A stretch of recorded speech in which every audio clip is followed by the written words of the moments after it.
Hi. I had a meetup this past weekend.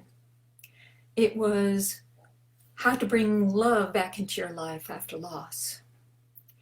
And it reminded me, of course, that there are many more kinds of loss than partner loss, which is what I talked about last Friday. So there's loss of parents, and sometimes they are your most significant other. And so the loss of a parent, even if they're in their 90s, even if they have dementia, it still has a huge impact on the person who has lost them. Other kinds of losses came into my awareness over the weekend. I know about them, but they reminded me in a very vivid way because these people were struggling with those losses. So another kind of loss is partner loss, which is not marriage. And oftentimes that's even more difficult because our society doesn't recognize that kind of loss, especially if the person's still alive. And so it's, well, they just broke up, right? What's the big deal? But it actually is a big deal. And I know this personally because I lost my first husband. He left me for another woman when I was in my 30s. Now, the interesting thing is that I have gotten in contact with him again. Over the last 35 years, I've been in contact with him 3 times, and now I've talked to him twice because he had a serious bike accident and traumatic brain damage. So he's going through a very, very rough period. And so the other losses are that he's lost his identity.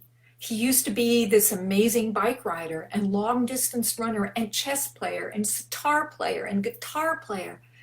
And now he can't do any of them. So he doesn't know how he fits in the world. And meanwhile, his relationship with his partner has gone down the tubes because it's a lot of work to be a caregiver. And sometimes marriage will ensure that your partner will stay around, and sometimes it won't. A lot of it has to do with yourself, with what you can attract into your life in terms of support. And that has a lot to do with love. Let's look at the biology first. When you have a loss, any kind of loss, it is experienced in the body, in the biology, as a threat to survival. In the case of my ex-husband, it literally is a threat to his survival because that is the person, his partner was the person he was depending on to take care of all the financial things and setting up the health appointments. And with her out of the picture, who does he turn to? So that is very real sometimes when you lose a partner or a spouse or a parent. It can really affect your survival chances. So that's one. Number two, so how does that show up in the body before I go further? That shows up in the body in terms of the chemistry. The body literally releases hormones, ACTH, that prepare the body to fight, flee, or freeze. Fight, flee, or freeze. So there's my ex-husband getting into arguments with his partner because that survival, that fight has been triggered. And then there's freeze. Oftentimes you see that with somebody who's had a significant loss is they shut down. And my ex-husband is in danger of doing that too, of shutting down because he doesn't feel loved anymore. And then there's the flee. Flee into drugs or flee to another location or flee into busyness. Those are all ways in which we flee the discomfort of loss. In addition, when you have a significant relationship, there is a lot of this feel-good hormone called oxytocin. When you hug somebody, when you look into their eyes, when you care about them, when you feel your heart open to somebody, you trigger oxytocin and it makes you feel glorious. when you have that loss and you don't replace, and I don't mean that you're going to replace the person, but you need to replace your source of oxytocin. If you don't replace it, then you also feel really bad. That's the Mother Nature's way of making sure that you rebond again, because it's part of our biology. We are social creatures. We are herd animals, and we survive better when we are connected with other human beings. And there's been tons of research on this, how women in cancer support groups survive way longer than women who are isolated, that seniors do much better when they have pets, or they have a living spouse, or they have family members to support them. So the other thing is love. Feeling love. Love is the answer. But it's not this down-to-earth bodily love, the one that triggers the oxytocin. Although it does, you do experience it on the physical level, but it's a bigger love. When you connect to this higher self, when you connect to this universal love, that is the answer. That is the answer to loss. That is the answer to life. That is the answer to health. So what does that mean? That means that you need to love yourself. Which takes us back to the early childhood. What were you taught? What did you learn at the hands of your parents? Were you worthwhile? Were you important? Did you have an expectation of entitlement? That can be a problem, because when you become an adult, you don't have mommy anymore to give you that. There is an exchange. And if you don't learn how to exchange, to open your heart, then that holds you back from having that interchange, that interaction of love with other people.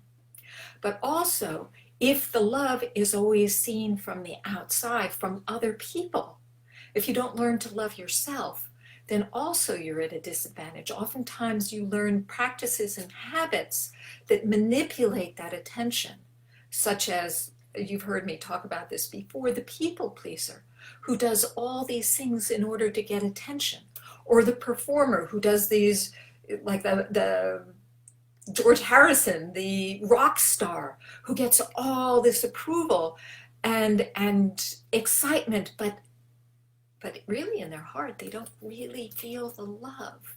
They just feel the wanting and the attention, but they don't feel the love. And then another way is controlling. Controlling is a really hard way to get love, because most people don't like to be controlled. And so they withdraw the love, they pull away. And so then where are you when you run out of people or things to control? Then where do you get the love? We do need love. We thrive with love, spiritually and physically. So love is the answer.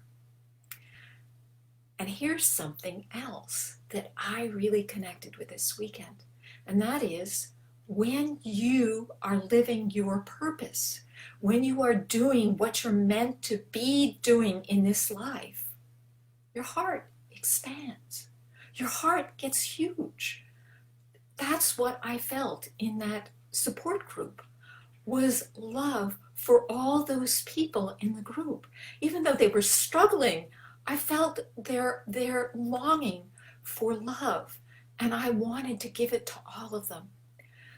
The trick is that I love myself. You cannot love other people until you love yourself. It's like that old rule on the airplane, that you need to take the oxygen before you can give it to somebody else. The same is true of love. If you don't love yourself, you really can't give love to somebody else. You need to feel that in yourself. And how do you get there? In my own experience, you have to do the work. You have to heal the wounds. You have to heal the old thoughts and habits. And my own experience, it's really hard to do that alone, because the voice that you're listening to is the voice of the inner child that is probably telling you things that you picked up in childhood about how you weren't good enough, or how you didn't matter, or how you didn't belong. And when you try to step out of that, the body responds with a fear response and gets into that survival mode. To change that, you need to heal the old patterns. And that's what I do. That's the work that I do as a PhD psychosocial analyst. Also, psychosomatics is help you to find out where the wounds are in your body and use that to discover where you're stuck. And the body is this amazing resource because it really has a lot to tell us about where our wounds are. The body is this mirror. It takes in all the hurts and pains, and it actually shows up in the muscular and posture structure of your body. So it's really quite wonderful in that way. Your body will really tell you what you need to do.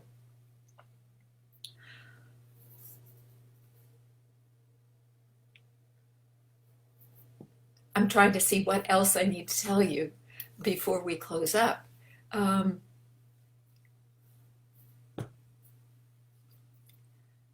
So what about you? What is your purpose? Are you a healer? Are you a coach? Do you know what I'm talking about when I talk about having that love? That when you feel confident in yourself, you can share your gifts much more easily, much more powerfully than when you're doing it because you want the attention and the approval of your clients. If you are focused out there, but you do want to be focused out there, but you want to come from that place of strength and power, from that place of self-love.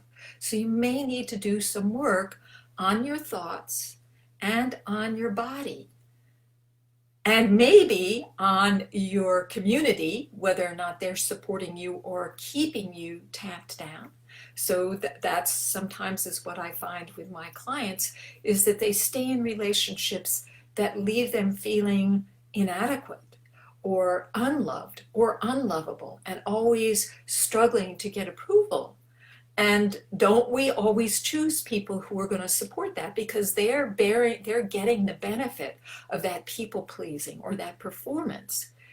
And they may not know how to give love any better than you do.